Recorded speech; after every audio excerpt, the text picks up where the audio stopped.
Anaaf dhuftee teeka koodhaa gooftaa irraa naaf ergamtee dhiphina koo keessa kan na baasee sidhaa. Yaa Mikaa'el ergamaa guddaa siin na baasee yeroo rakkoo yeroo gaddaa.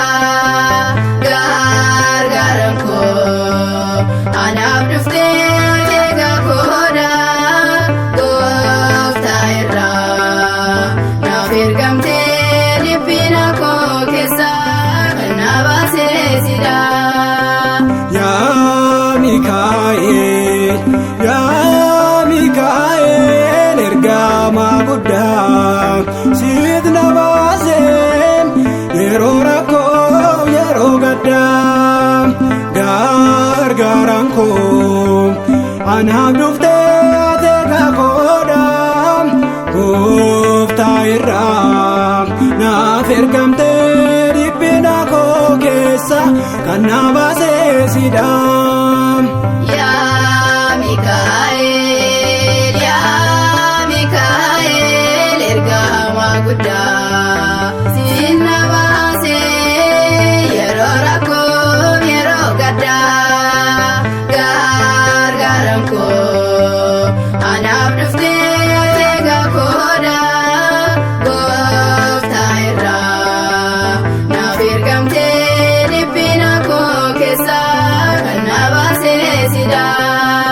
Mariisisa Waaqa Mikaa'el hangafa ergamoota lola samiit ka'ee Satnaa'el ati kuufisteetta.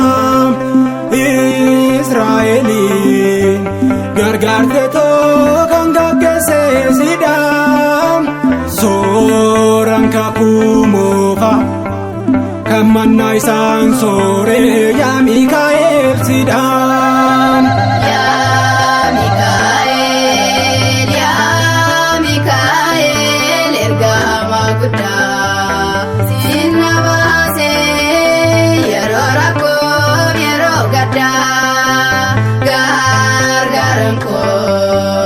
Anaaf dhuftee teeka koodhaa gooftaa irraa naaf ergamtee dhiphina koo keessa kan na baasee sidhaa.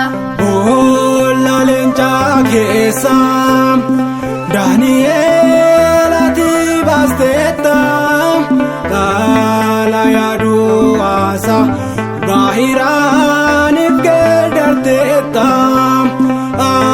Afoomiyaas seexanarraa tolchiteetta gargaarsa kee guddaan kiyyoo diinaa isheerraa ati cabsiteetta. Yaa Mikaa'el ergamaa guddaa siin na baasee yeroo rakkoo yeroo gaddaa.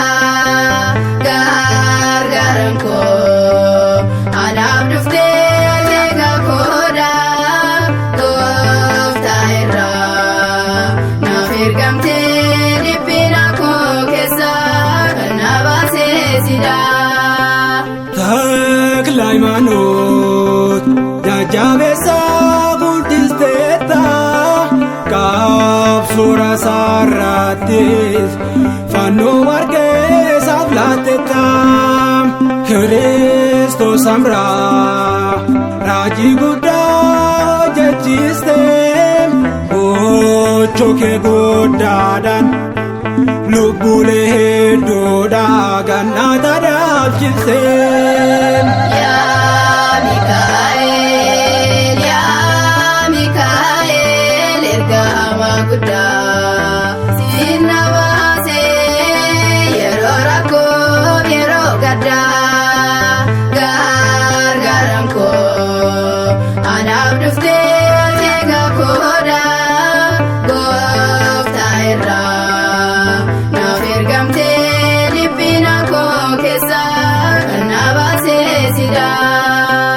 Suuraan kee guddaadha Mikaa'el har'aas nu waliin jirta diina keenya irra gochoon kee nu hin golgeera kadhannaa kee fuula gooftaa nuuf dhaabadhu araaraaf dhiifama. Waaqayyo gooftaarraa Mikaa'el nuuf kadhu. Yaa Mikaa'el ergamaa guddaa siin na baasee yeroo rakkoo yeroo gaddaa gargaaran koo anaaf dhuftee eega koodha gooftaa irraa naaf ergamtee.